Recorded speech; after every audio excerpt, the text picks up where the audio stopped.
আসসালামু আলাইকুম। আমি জসিমউদ্দিন বলছি।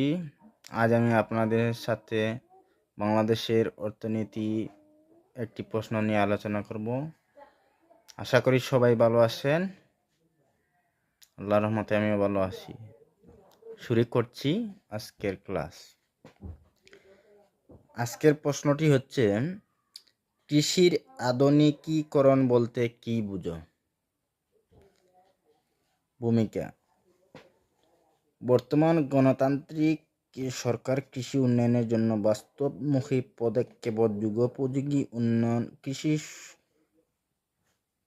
কর্মসূচি গ্রহণ করে কৃষির বিশেষত ফসল ও ক্ষুদ্র সেচ উপখাতের অগ্রগতি অব্যাহত রেখেছে।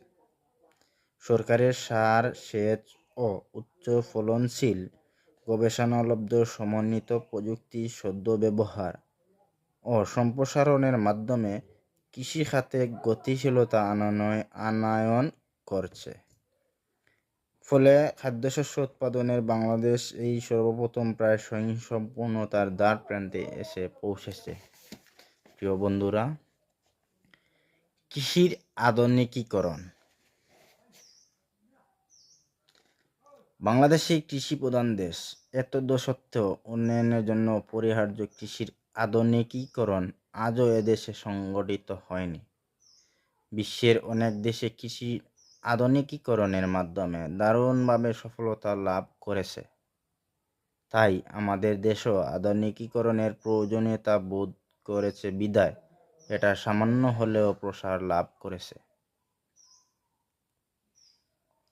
কৃষির আধুনিকীকরণ বলতে বোঝায় প্রাচীন চাষ পদ্ধতির পরিবর্তে বর্তমান যুগের বৈজ্ঞানিক যন্ত্রপাতির সাহায্যে কৃষির কার্য পরিচালনা করা। অর্থাৎ বিভিন্ন ধরনের বৈজ্ঞানিক যন্ত্রপাতির সাহায্যে কৃষিকার্যে পরিচালনা ও নতুন নতুন পন্থায় চাষাবাদ করাকে কৃষির আধুনিকীকরণ বলে। কৃষির আধুনিকীকরণ করা হলে মান্ধাতার আমলের কাঠের লাঙ্গল, বলদ, মই, নিড়ানি, কোদাল, কাস্তে ইত্যাদির পরিবর্তে যান্ত্রিক কৃষি যন্ত্রপাতি যেমন জমি চাষের জন্য ট্রাক্টর, পাওয়ার টিলার, বীজ বুনের জন্য সিডলিং, মই দেওয়ার জন্য উইডার, ফসল সংগ্রহের জন্য প্রেসার প্রভৃতি ব্যবহার করা হয়। প্রিয় বন্ধুরা, উপসংহারে বলতে হয়, আলোচনা শেষে বলা যায় সনাতন পদ্ধতির পরিবর্তে আধুনিক বৈজ্ঞানিক যন্ত্রপাতির সাহায্যে চাষাবাদের ব্যবস্থাই হলো কৃষির আধুনিকীকরণ।